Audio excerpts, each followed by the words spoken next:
Salut les geeks. Aujourd'hui, je vais vous parler de films en rapport avec la musique.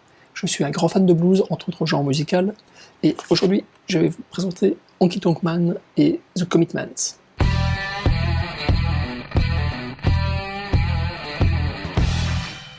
The Commitment est l'histoire d'un groupe de jeunes à Dublin, en Irlande. Ils galèrent, ils végètent, ils sont dans la misère, et ils décident de monter un groupe de musique afin de s'en sortir. Mais pas en faisant de la pop ou du rock ou du punk, mais de la soul.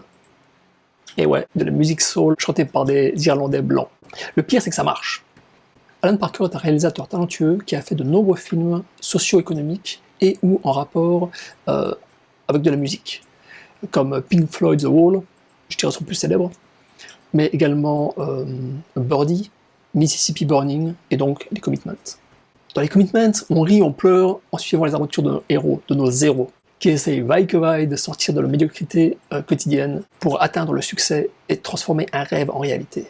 Je veux dire que n'importe qui a galéré dans sa jeunesse se prend de sympathie pour cette bande de bras cassés. Ils ont des histoires de cœur, des histoires de cul, des histoires de galère. C'est notre vie que Alan Parker met en scène dans ce film. The Commitment est un hymne à la poursuite de ses rêves. J'ai pas dit la réussite de ses rêves. Hein. Et il a une bande originale, mais à tomber par terre. Que vous soyez un fan de soul ou pas, je suis sûr que vous aimez tous les morceaux qui sont joués dans ce film, mais qui sont hyper célèbres.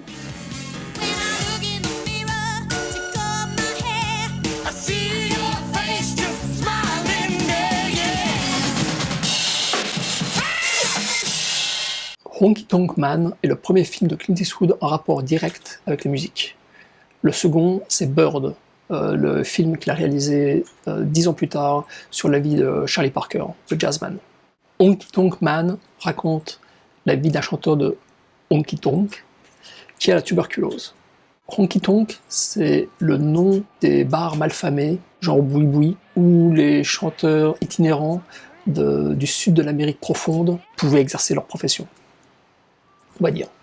Et quand je parle de chanteurs itinérants, c'est à la limite des clochards. Et le film en plus se passe durant la crise de 29, donc durant la Grande Dépression.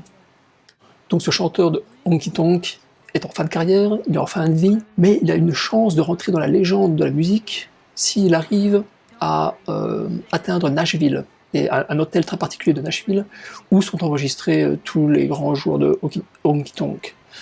Et donc sa dernière chance de réussir sa vie, on va dire, est de faire cet enregistrement. Clint Eastwood, qui à la fois réalise et interprète le rôle principal, joue également avec son fils, qui dans le film est le neveu du chanteur. Pendant tout le film, Clint Eastwood essaye... Bon, Clint Eastwood est un alcoolique, un fumeur, un joueur, il vole, il court le jupon, enfin il a tous les défauts de la terre, et il essaie de déniaiser son neveu, qui est donc son fils dans la vraie vie.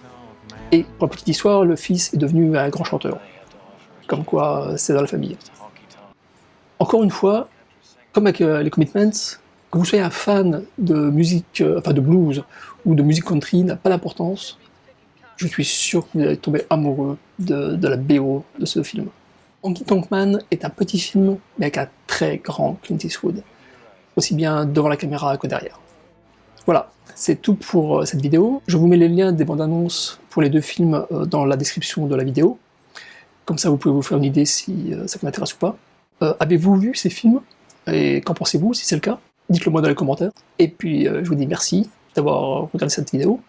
Et puis à très bientôt. Ciao, ciao!